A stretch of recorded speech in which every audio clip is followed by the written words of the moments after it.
राधा अष्टमी पर इस कथा को सुनने से मनुष्य की समस्त मनोकामनाएं पूर्ण हो जाती है, पाप और संकट कट जाते हैं। 1000 गुना कुंवारी कन्याओं का विवाह कराने के इतना पुण्य फल प्राप्त होता है, कन्यादान का पुण्य फल प्राप्त होता है। तो राधा अष्टमी के दिन इस कथा को जरूर सुने। ब्रह्मवैवर्त पुराण के अनुसार रा का मतलब है पाना और धा का मतलब है मोक्ष। तो श्री राधा जी के नाम जप करने से कृष्ण और मोक्ष की प्राप्ति हो जाती है। पूर्व काल में श्री राधा ने संत सुरंग पर्वत पर एक सहस्त्र दिव्य युगों तक निराहार रहकर तपस्या की। इससे वे अत्यंत दुर्बल हो गईं। भगवान श्री कृष्ण जी ने देखा कि श्री राधा चंद्रमा की एक कला के समान अत्यंत कृश हो गई है। तब भगवान श्री कृष्ण करुणा से द्रवित होकर श्री राधा को छाती से लगाकर फूट फूट कर रोने लगे। भगवान श्री कृष्ण ने श्री राधा को वर देते हुए कहा, राधे, तुम्हारा स्थान मेरे वक्ष स्थल पर है, तुम यहीं रहो। मुझसे तुम्हारी अविचल प्रेम भक्ति हो, सौभाग्यमान प्रेम गौरव की दृष्टि से तुम मेरे लिए सबसे श्रेष्ठ और सर्वाधिक प्रियतमा बनी रहो। संसार की समस्त युक्तियों में तुम्हारा सबसे ऊंचा स्थान है। मैं सदा तुम्हारे गुण गाऊंगा, पूजा करूंगा। तुम सदा मुझे अपने अधीन समझो। मैं तुम्हारी प्रत्येक आज्ञा का पालन करने के लिए बाध्य रहूंगा। जैसे आभूषण शरीर की शोभा है, उसी प्रकार तुम मेरी शोभा हो। भगवान श्री कृष्ण जी कहते हैं, श्री राधा मेरी परम आत्मा है, मेरा जीवन है। श्री राधा से ही प्रेम प्राप्त करके मैं उस प्रेम को अपने भक्तों को बांटता हूँ।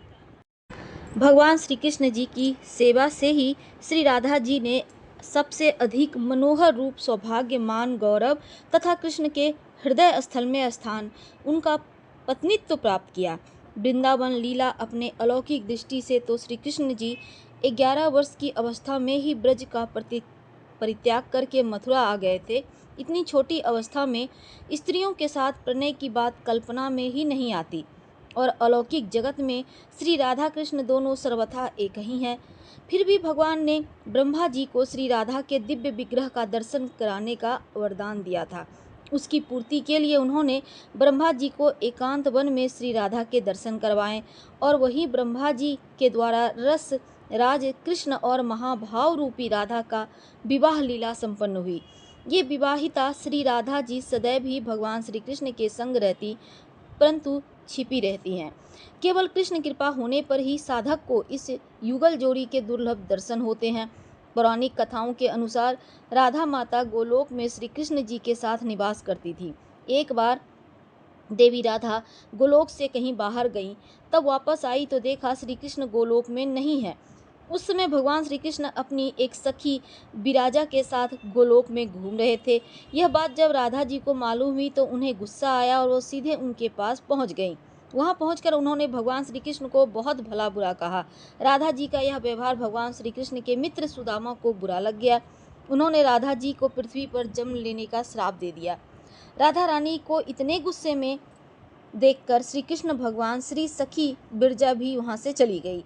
इस श्राप के बाद राधा रानी ने बदले में श्री दामा को श्राप देते हुए राक्षस कुल में जन्म लेने का श्राप दिया। राधा रानी के द्वारा दिए गए श्राप के कारण ही श्री दामा का जन्म शंखचूर्ण दानव के रूप में हुआ था। दानव कुल में जन्म लेने के बाद भी भगवान विष्णु का वह अनन्य भक्त बना। वहीं दूसरी ओर राधा रानी ने भी पृथ्वी पर वृषभानु के घर पुत्री के रूप में जन्म लिया, लेकिन राधा रानी वृषभानु की पत्नी देवी कीर्ति के गर्भ से नहीं जन्मी।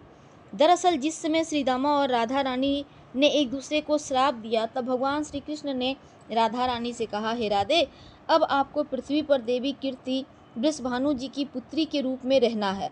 इसके आगे भगवान श्री कृष्ण ने राधा रानी से कहा कि जब आप विवाह के योग्य हो जाएंगी, आपका विवाह मनुष्य के अवतार में रायन नामक एक वैश्य से होगा। हालांकि वह भी मेरे अंश अवतारों में से ही एक होगा। आप धरती पर भी मेरी प्रियतम बनकर ही रहेगी, परंतु हम दोनों को वहां बिछड़ने का दुख सहन करना होगा। हे राधा रानी, अब आप पृथ्वी धरती पर जन्म लेने के लिए तैयारी करें। सांसारिक दृष्टि से देवी कीर्ति गर्भवती हुई, उन्हें प्रसव भी हुआ, लेकिन देवी कीर्ति के गर्भ में योग माया की प्रेरणा से वायु का प्रवेश हुआ और उन्होंने वायु को ही जन्म दिया। जब वह प्रसव पीड़ा से गुजर रही थी, उसी समय महादेवी राधा रानी एक प्यारी सी कन्या के रूप में प्रकट हो गई। जिस दिन राधा रानी प्रकट हुई वह भाद्रपद माह के शुक्ल पक्ष की अष्टमी तिथि का दिन था। इसीलिए भाद्रपद शुक्ल पक्ष अष्टमी को राधाष्टमी के रूप में जाना जाता है। इस दिन भगवान श्री कृष्ण और राधा रानी की पूजा की जाती है। इस व्रत को करने से हमें सभी सांसारिक सुख आनंद प्राप्त होते हैं। मान्यता के अनुसार इस व्रत को करने से धन की कमी नहीं होती, घर में बरकत बनी रहती है। बोलो राधे रानी की जय, भगवान श्री कृष्ण की जय। मनोकामनाओं को पूर्ति करने की एक और कथा राधाष्टमी के दिन सुनी जाती है। ये दुर्लभ कथा आइए हम आपके साथ साझा करते हैं। बड़ी श्रद्धा से इस कथा को पूरी सुनिएगा। एक गांव में रमा नाम की एक स्त्री थी। उसके विवाह को 5-6 बरस हो गए, कोई संतान नहीं थी। एक बार श्री राधाष्टमी का उत्सव आया। गांव की औरतें बरसाना जा रही थी। औरतों ने कहा, तुम भी बरसाना चलो, राधा रानी बड़ी दयालु हैं, तुम्हारी गोद जरूर भर देंगी। वह स्त्री कई महीनों से घर से बाहर नहीं निकली थी, इसलिए उसके पति और सास ने भी उसे जाने की आज्ञा दे दी। बस उसने मन में ठान लिया कि राधा रानी मेरी गोद जरूर भरेंगी। जिस दिन उसे जाना था उसी दिन उसके पैर में चोट लग गई, चला भी नहीं जा रहा था। फिर भी वह स्त्रियों के संग यात्रा पर चली गई। सारे रास्ते राधा कृष्ण का नाम कीर्तन करती हुई गई और बरसाना पहुंचकर नहा धोकर राधा जी के मंदिर में जाने के लिए तैयार हुई। राधा जी के महल में जब जाते हैं तो ऊपर बहुत सारी सीढ़ियां चढ़नी पड़ती है। रमा जैसे ही सीढ़ियों पर चढ़ने लगी तब वह स्त्रियों से बोली कि तुम लोग आगे आगे चलो, मैं धीरे धीरे सीढ़ियों से आ रही हूँ। मेरे पैर में चोट लगने की वजह से चला भी नहीं जा रहा। 2-4 सीढ़ियाँ चढ़ने के बाद उसका पैर मुड़ गया और वह नीचे गिरने लगी। तभी एक 8 साल की कन्या ने उसका हाथ पकड़ लिया। रमा बोली, बेटी आज अगर तुम ना होती तो मैं नीचे गिर गई होती। वह कन्या बोली, माता ऐसे कैसे गिर जाने देती मैं तुम्हें। तब रमा ने पूछा, बेटी तुम्हारा नाम क्या है। वह बोली, लाडो नाम है मेरा, यहीं पास में रहती हूँ। वे दोनों सीढ़ियों पर बैठ गई। लाडो कहने लगी, माता मेरे लिए क्या लाई हो। ना कोई जान पहचान और लाडो की ऐसी बातें कर रही है। फिर रमा ने कहा, लाडो मैं कल तुम्हारे लिए कुछ न कुछ लेकर अवश्य आऊँगी, तुम्हें क्या पसंद है।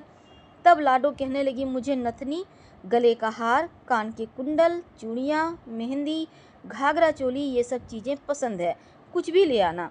इतना कहकर वह बालिका भाग गई। जैसे तैसे रमा भी मंदिर के दर्शन करके लौट आई। फिर रमा उस बालिका के बारे में सोचने लगी और बाजार में उसने गले का हार, चूड़ियाँ उसके लिए ली। अगले दिन उसी जगह जहाँ लाडो उसे मिली थी वह वहीं जाकर लाडो का इंतजार करने लगी। थोड़ी देर बाद लाडो उसी जगह पर ही मिली। जैसे ही रमा ने लाडो को चूड़ियाँ और गले का हार दिया, वह बोली, बस इतनी सी ही और चीज़ें नहीं लाई। और वह मुंह फुलाकर बैठ गई।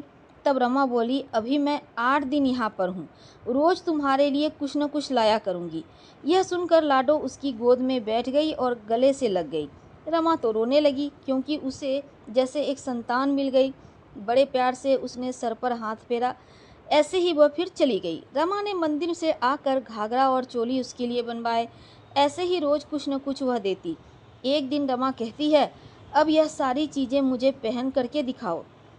लाडो कहती है, कल राधाष्टमी है, मैं कल इसे पहनूंगी। इस बार लाडो के साथ एक लड़का भी आया था। उसे देखकर रमा ने कहा, आज पता नहीं मेरे मन में क्या आया, मैंने एक धोती और मुकुट मोर वाला लिया है, क्या मैं इसे दे दूं। लाडो बोली, यह कनवा है, मेरे साथ ही रहता है, तुम इसे दे दो। ऐसा कहकर वे दोनों सामान लेकर चले गए। अगले दिन राधाष्टमी था। जब राधा सीढ़ियों पर आई तो वहाँ उसे आज कोई नहीं मिला, ना वो लाडो और ना ही वो लड़का। बहुत इंतजार के बाद जब वह मंदिर में पहुँची तो वहाँ बहुत भीड़ थी, कीर्तन नृत्य हो रहे थे। इसी तरह भीड़ को चीरती हुई आगे पहुँची। वहाँ पहुँचकर राधा जी को देखा, ठाकुर जी को देखा। रमा ने जो जो चीज़ें लाडो को दी थी वही सारा सामान राधा कृष्ण जी पहने हुए थे। वह पत्थर सी हो गई, आंखों से आंसू बहने लगे। बात समझते देर नहीं लगी कि वह लाडो राधा जी और कनवा कृष्ण जी हैं। स्वयं जगत के पालनहार उसके पास आते थे। राधा जी उसकी गोद में बैठती थी और उसे मातृत्व का सुख प्रदान किया है। वह तो जैसे बावरी सी हो गई, दिन रात लाडो लाडो कहती पुकारती रहती। वह स्त्रियों से बोली, तुम लोग घर जाओ, मैं नहीं जाऊंगी।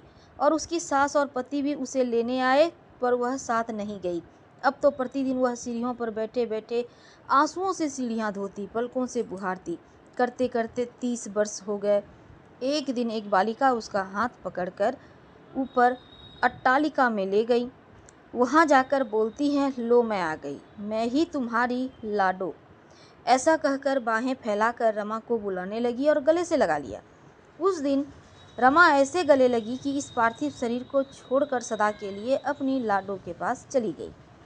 बोलिए श्री राधा भगवान श्री कृष्ण की जय। बोलिए श्री बरसाने वाले की जय। इसी क्रम में एक और कथा, पावन कथा जरूर सुनिए। एक बार नारद मुनि ने पृथ्वी लोक पर राधा नाम की महिमा सुनी और सुना कि वह श्री कृष्ण की सबसे बड़ी भक्त है। अब नारद जी को लगता था कि वह श्री हरि के सबसे बड़े भक्त हैं। मन की शंका का निवारण करने के लिए नारद जी श्री कृष्ण के पास गए। श्री कृष्ण जी तो अंतर्यामी, समझ गए नारद जी के मन में क्या चल रहा है। श्री कृष्ण जी ने सोचा कि चलो नारद जी को राधा रानी के प्रेम और भक्ति का अनुभव करवा ही देते हैं। तब नारद जी श्री कृष्ण जी के पास आए और श्री कृष्ण अपना सिर पकड़कर बैठे थे। नारद जी ने श्री कृष्ण जी से पूछा, प्रभु आपको क्या हुआ है। तब भगवान श्री कृष्ण जी कहने लगे, नारद जी मेरे सिर में बहुत दर्द है। नारद जी ने पूछा, प्रभु आपके इस दर्द का निवारण कैसे होगा। तब भगवान श्री कृष्ण कहते हैं, अगर कोई सच्चा भक्त अपने चरणों को धोकर उसका चरणामृत मुझे पिला दे तो मेरे सर का दर्द ठीक हो जाएगा। नारद जी सोचने लगे कि मैं श्री हरि का सच्चा भक्त हूँ, लेकिन श्री कृष्ण को अपने चरणों का चरणामृत पिलाने के लिए अगर दूँ तो मुझे नरक तुल्य पाप लगेगा और मैं ऐसा पाप नहीं कर सकता। नारद जी ने रुक्मणी जी से, बाकी रानियों से इस समस्या को कह सुनाया, लेकिन कोई भी इस पाप को अपने सिर लेने को तैयार नहीं हुआ। नारद जी को राधा रानी की याद आई। वह श्री कृष्ण की सच्ची भक्त हैं।